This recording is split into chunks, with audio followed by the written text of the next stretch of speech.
السلام علیکم دوستوں، تو آج کی ہماری جو ویڈیو ہے اس کا ٹائٹل کچھ یہ ہے. آپ کو میں زوم کر کے تھوڑا دکھا دیتی ہوں. ایک زمانہ ختم ہوا ہے. ناصر عباس نیر کی یہ کتاب ہے، ٹھیک ہے. اور سب سے پہلے میں اس کی فہرست پڑھوں گی. نمبر 1 پہ جو ان کا افسانہ ہے وہ ہے تمہارا قانون.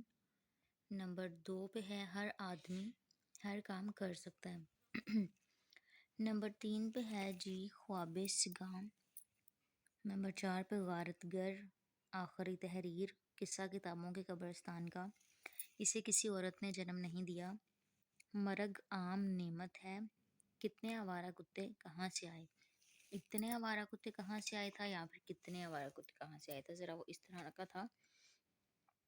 اور ملبے کا بزنس، یاد اور بھول کا کھیل. یاد اور بھول کا کھیل یہ بھی کافی اچھا تھا. خیر اس پہ ریویو بھی دوں گی میں اس میں. اور ایک پر کی کہانی ناصر عباس نیر کا ہے. سب سے پہلے تو ہم بتا دوں میں آپ لوگوں کو ناصر عباس نیر کے بارے میں تھوڑا سا جو ہے وہ ہم ناصر عباس نیر کا تعارف بھی پڑھیں گے. اردو ادب کے معروف نقاد، افسانہ نگار اور پنجاب یونیورسٹی کے اورینٹل کالج لاہور میں اردو ادب کے استاد ہیں. اس وقت وہ اردو سائنس بورڈ کے ڈائریکٹر جنرل اور اس کے عہدے پر وہ فائز ہیں.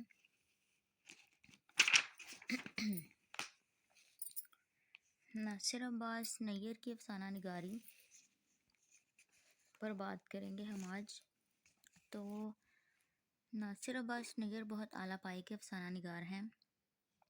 ان کے بعض افسانوں کو پڑھ کر حقیقت میں قاری اس قابل ہو جاتا ہے کہ اس نے واقعی افسانے پڑھ رکھے ہیں، جو سچ میں افسانے اور کہانی کے فرق کو قاری پر خود بخود واضح کر دیتی ہے.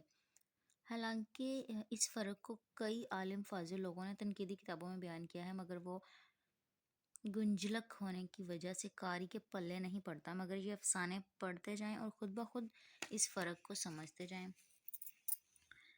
ناصر عباس نیر جو کہ دور حاضر کے افسانہ نگار ہیں، اور ان کے افسانوی مجموعوں کا پہلے میں ذکر کرنا چاہوں گی. ناصر عباس نیر کے اب تک 4 افسانوی مجموعے چھپ چکے ہیں. خاک کی مہک، فرشتہ نہیں آیا، راکھ سے لکھی گئی کتاب، اور آخری جو ان کا افسانوی مجموعہ ہے، ریسنٹلی اس کو کہہ سکتے ہیں ہم 2 سے 3 سال اس کو چھپے ہوئے کو ہوئے ہیں. اس کا نام ہے ایک زمانہ ختم ہوا ہے، جس کے اوپر آج ہم ریویو دینے والے ہیں. اور اسی پر ہم آج بات کرنے والے ہیں. اس کے پیجز تھوڑا ڈفرینٹ، ابھی میں نے اس کو جیسے ہی پرنٹ ہو کر آیا ہے اس کی میں نے ابھی سیٹنگ نہیں کی.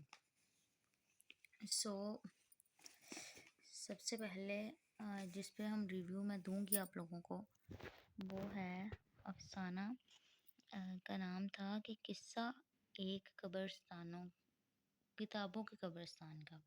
قصہ کتابوں کے قبرستان کا اس افسانے میں جو کردار ہیں وہ ہیں بشیر، عجب الدولہ اور ایک کہانی سنانے والا تیسرا شخص. سب سے پہلے ہم کہانی کا خلاصہ جو ہے وہ اس پہ نظر ڈالتے ہیں. قصہ کتابوں کے قبرستان کا تخیل کی بنیاد پر لکھا گیا ہے. بہت عمدہ افسانہ ہے. ایک شخص جس کا نام عجب الدولہ ہے، یہ لمبے قد اور سانولے رنگ کے بزرگ ہیں. ان کو کتابیں پڑھنے کا بہت شوق ہے. نہ صرف پڑھنے کا بلکہ اپنے پاس جمع کرنے کا بھی ان کو بہت شوق ہے.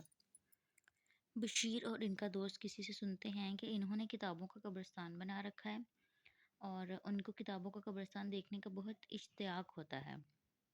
اور میں ایمانداری کے ساتھ آپ لوگوں کے ساتھ یہ بات شیئر کرنا چاہوں گی کہ جب میں نے اس کو پڑھا تو میرا بھی دل کیا کہ میں جا کر اس بزرگ کے پاس جاؤں اور اسے کہوں کہ اپنا کتابوں کا قبرستان مجھے بھی دکھائیں، میں دیکھنا چاہتی ہوں. بشیر اور اس کا دوست بزرگ کے پاس جاتے ہیں قبرستان دیکھنے کے لیے. وہ ان کو چائے کی پیالی پیش کرتا ہے اور ان کو کتابوں کے بارے میں گہری باتیں بتانا شروع کر دیتا ہے. لیکن بشیر اور اس کے دوست کو جلدی ہوتی ہے کہ وہ ان کو قبرستان کا وزٹ کروائے، لیکن بزرگ ایسا کچھ بھی نہیں کرتے بلکہ وہ ان کو قصہ مکمل سنانے کے حق میں تھے، اسی لیے مجبوراً ان کو سارا قصہ سننا پڑتا ہے. بزرگ کہتے ہیں کہ ہر کتاب کی اپنی زبان ہوتی ہے. میں کتاب پڑھتے ہوئے اس کے ذائقے کو محسوس کرتا ہوں۔ جس طرح کھانوں کے ذائقے ہوتے ہیں اسی طرح کتابوں کے بھی ذائقے ہوتے ہیں، اور یہ ذائقہ کتاب پڑھ کر ہی محسوس ہوتا ہے۔ بشیر اپنے دوست کو بتاتا ہے کہ میں پہلے بھی 2 بار ان بزرگ سے مل چکا ہوں، مجھے بھی کتابوں کا قبرستان دیکھنے کا بہت شوق ہے۔ بزرگ ان کو بتاتے ہیں کہ لوگوں کو لگتا ہے کہ میں نے کتابوں کو اپنے سر پر سوار کر لیا اور میں کتابوں سے نفرت کرتا ہوں، اسی لیے میں نے کتابوں کا قبرستان بنا لیا ہے۔ عموماً جس طرح ہم کسی کو کہہ دیتے ہیں کہ تم مر جاؤ یا ایسا کچھ، تو لوگوں کو لگتا تھا کہ یہ کتابوں کو مارنے کی بات کرتے ہیں، کتابوں کا قبرستان انہوں نے جو بنا رکھا ہے، شاید ان کی کتابوں سے نفرت ہے، انہیں کتابیں پسند نہیں ہیں، اس وجہ سے انہوں نے کتابوں کو مار کر دفنا دیا ہے۔ کتابوں کو دفنانا بھی ایک مشکل مرحلہ ہے۔ مرد کتابوں کے لیے مرد کتابوں کے لیے میں نے زیر زمین منزل بنوائی ہوئی ہے۔ یہ منزل کتابوں کے مرتبے کے لحاظ سے ہیں، اور کتبے بھی ان پر ڈیزائن کر کے وہ کہتا ہے کہ میں نے بنایا ہے، جس طرح کتابیں ہوتی ہیں اور پھر ان کے اوپر لکھا جاتا ہے کتاب کا نام وغیرہ سب کچھ، جس طرح ایک انسان مر جاتا ہے اس کی قبر بنائی جاتی ہے، اس پہ سارا کچھ تحریر کیا جاتا ہے۔ ان بزرگ کا کہنا ہے کہ انہوں نے بھی سیم ایسا ہی کیا۔ بزرگ یہ بھی بتاتے ہیں کہ ایک مصنف نے ان پر مقدمہ دائر کیا کہ میری کتاب کو انہوں نے دفن کیوں کیا۔ ان کی باتوں سے بشیر اور اس کے دوست کا اشتیاق اور بڑھ جاتا ہے، لیکن بزرگ یہ کہہ کر ٹال دیتے ہیں کہ وہاں کام ہو رہا ہے اور میں آپ لوگوں کو قبرستان نہیں دکھا سکتا۔ خیر ان کا دل تو ٹوٹ جاتا ہے، کیونکہ جس طرح بزرگ نے ان کو اتنی کتابوں کے متعلق چیزیں بتا رکھی تھیں ویسا کچھ بھی نہیں ہوا، اور محض ایسا محسوس ہوتا تھا کہ کتابوں کا قبرستان تو کوئی ہے ہی نہیں۔ یہ صرف اور صرف ان بزرگ کی ذہنی آمادگی تھی، یا پھر کہہ لیں کہ ان کے ذہن کا ہی یہ سارا کچھ بنایا ہوا پری پلاننگ تھی، اور کتابوں کے بارے میں ان کو علم تھا، کتابوں کے بارے میں جانتے تھے اور بہت اچھا جانتے تھے۔ ایسا نہیں تھا کہ ان کو کتابوں کے بارے میں علم نہیں تھا، ایون کہ وہ کتابوں کی ڈیٹ آف برتھ اور کس نے لکھی، کب لکھی، کہاں پر لکھی اور کتاب کے اندر کیا کیا ہے، ان سب چیزوں سے واقف تھے۔ اسی لیے ان کو لگتا تھا کہ شاید میں نے حفظ کر رکھی ہیں چیزیں، اور اصل میں جو قبرستان انہوں نے بنا رکھا تھا وہ کتابوں کا قبرستان جو وہ ان کے دماغ میں بنا ہوا تھا، حقیقت میں تو کچھ تھا ہی نہیں۔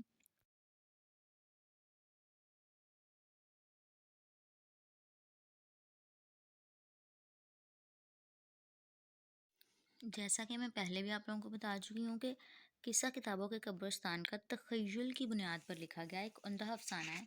تخیل کی بنیاد پر لکھا ہے، مطلب حقیقت میں کچھ بھی نہیں ہے، صرف ان کے ذہن میں جو باتیں آتی گئیں، ان کے خیال میں جو چیزیں آتی گئیں، یہ اس کے متعلق ہی صرف بنایا گیا، اس سے زیادہ اس میں کوئی سچائی نہیں تھی۔ یہ تھا کہ بزرگ نے اپنی ساری کتابیں حفظ کر رکھی تھیں اور انہیں بآسانی پڑھ سکتا تھا، یاد کر سکتا تھا، لکھ سکتا تھا، یہ سارا کچھ تھا۔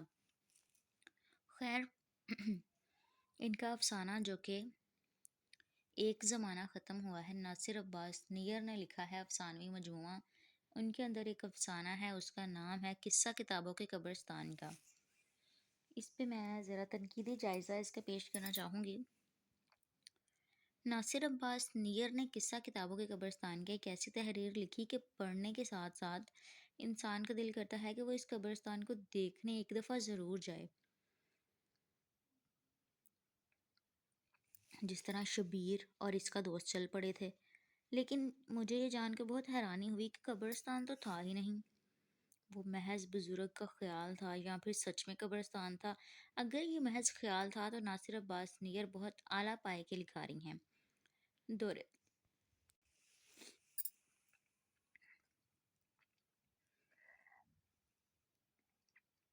میں نے دور حاضر کے بہت سے مصنفین کا مطالعہ کیا ہے، لیکن ناصر عباس نیئر کا افسانہ قصہ کتابوں کے قبرستان کی ایک ایسی تحریر ہے جو پہلے نہیں پڑھی۔ صرف تخیل کی بنا پر ہی انسان اتنا اندھا کیسے لکھ سکتا ہے؟ بزرگ نے پہلے کتابوں کے بارے میں تفصیل سے بات کی ہے، پھر انہوں نے کتاب کی عمر کے بارے میں مشاہدہ کیا ہے، اور پھر اس کے بعد آگے چلتے ہیں. اس کے بعد انہوں نے وضاحت کی ہے، ایک ایک کتاب کی وضاحت کی ہے، اور ایون کہ انہوں نے یہ بھی بتایا کہ کون سی کتاب کو انہوں نے کس درجے پر رکھا ہے. اور کتابوں کا جو قبرستان انہوں نے بنا رکھا ہے، ان کا کہنا ہے کہ ان کو دادا کی طرف سے جو زمین ملی وہاں پر انہوں نے یہ قبرستان بنایا، اور اس میں انہوں نے باقاعدہ طور پر ہر کتاب کو کفن دیا، سپرد خاک کیا.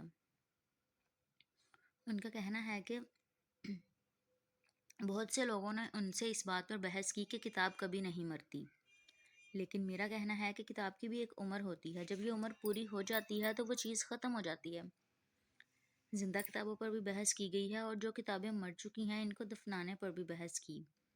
کتاب کو باقاعدہ طور پر قبرستان ترتیب دیا، اس میں کتاب کے مرتبے کے حساب سے منزلیں بنائیں گی اور کتابوں کو کفن پہنا کر سپرد خاک کر دیا گیا. مصنف کا یہ خیال بہت اچھا ہے. یہ کتابوں کی بھی عمریں ہوتی ہیں، ہر کتاب زندہ ہوتی ہے، لیکن ہر کتاب کے جینے کا مطلب ایک سا نہیں ہوتا. دنیا میں کون سی ایسی چیز ہے جو زندہ ہو اور اسے موت نہ آئے؟ اس لیے مردہ چیزوں کا قبرستان ہوتا ہے. جب انسان کا قبرستان ہے تو کتابوں کا کیوں نہیں؟ آخر مردہ چیزوں کو اپنے پاس کون رکھتا ہے؟ کوئی بھی نہیں رکھتا. اگر کتابیں زندہ ہی رہیں، کبھی مریں ہی نہ، تو یہ تو ضرورت سے زیادہ ہو جائیں گی نا. ضرورت سے زیادہ کتابیں ہماری دنیا کے لیے خطرہ ہیں، جس طرح زیادہ آدمی ہماری زمین کے لیے خطرہ ہیں. ساری باتوں کو ایک سائڈ پہ رکھ دیں. میں نے جیسے ہی افسانہ پڑھا، کتابوں کی قدر و منزلت میرے دل میں اور بڑھ گئی ہے، پہلے سے کہیں زیادہ ہو گئی ہے. ناصر عباس نیگر نے بے شک بہت اچھا لکھا ہے، بہت عمدہ لکھا ہے، اور صرف یہ ایک خیال ہی بہت اچھا، بہت زبردست ہے کہ کتابوں کو دفن کرنا چاہیے. ظاہر ہے جب انسان مر جاتے ہیں، انسانوں کا قبرستان ہو سکتا ہے، تو کتابوں کا کیوں نہیں؟ انہوں نے ایک بہت ہی خوبصورت بات کہی جو میں دوبارہ سے ریپیٹ کرنا چاہوں گی.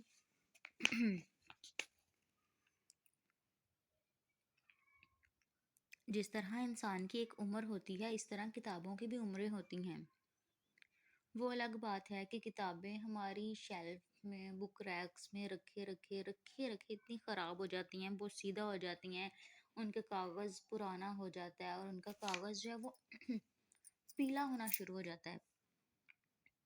اور مصنف جو کہ جن کا خیال ہے کہ انہوں نے کتابوں کا قبرستان بنایا، اور انہوں نے کتابوں کا قبرستان اتنے اچھے طریقے سے بنایا کہ سب سے پہلے تو وہ کتاب جو بھی ان کو ملتی وہ لے آتے تھے کتاب کو خرید کر، اور ایک دفعہ جب پڑھ لیتے تو ان کا حافظہ اتنا اچھا تھا. ایک دفعہ جب وہ پڑھ لیتے تو ان کے ذہن میں رہتی تھی یہ بات. ایسا نہیں ہوا کبھی کہ انہوں نے کتاب پڑھ لی اور وہ بھول گئے ہوں. وہ ظاہرہ کتابوں کو یاد رکھتے تھے، اسی وجہ سے تو ہزاروں کتابیں ان کو یاد تھیں. نہ صرف ہزاروں کتابیں یاد تھیں، بلکہ انہوں نے کتابوں کا جائزہ بھی لیا. کتابوں کو انہوں نے باقاعدہ طور پر مرتب کیا، اور پھر ایون کہ کتابوں کا ایک قبرستان ہی کریٹ کر لیا. ہاؤ فنی! اگر سوچا جائے تو اتنی فنی بات لگتی ہے. میں بھی پہلے ایسی ہی حیران ہوئی، پھر میرا دل چاہا کہ میں جاؤں اور کتابوں کا وہ قبرستان دیکھ کر آؤں. لیکن ایسا بھی نہیں ہو سکتا تھا کہ میں جاؤں اور قبرستان دیکھنے جاؤں اور مجھے دیکھنے کو وہ مل جائے، کیونکہ اتنا تحریر بہت اچھی ہے، لکھا بہت اچھا ہے، لیکن ایسا نہیں ہے کہ ہم لوگ دیکھنا چاہیں اور جا کر دیکھ سکیں. جس چیز کا حقیقت میں کوئی وجود ہی نہیں ہے اس کو ہم کیسے جا کر دیکھیں گے؟ بائی دا وے، ایک زمانہ ختم ہوا ہے. ان کا چوتھا جو تھا افسانوی مجموعہ تھا، اور اس چیز میں کوئی شک نہیں ہے کہ یہ بہت ہی عمدہ تھا، بہت ہی اچھا لکھا انہوں نے۔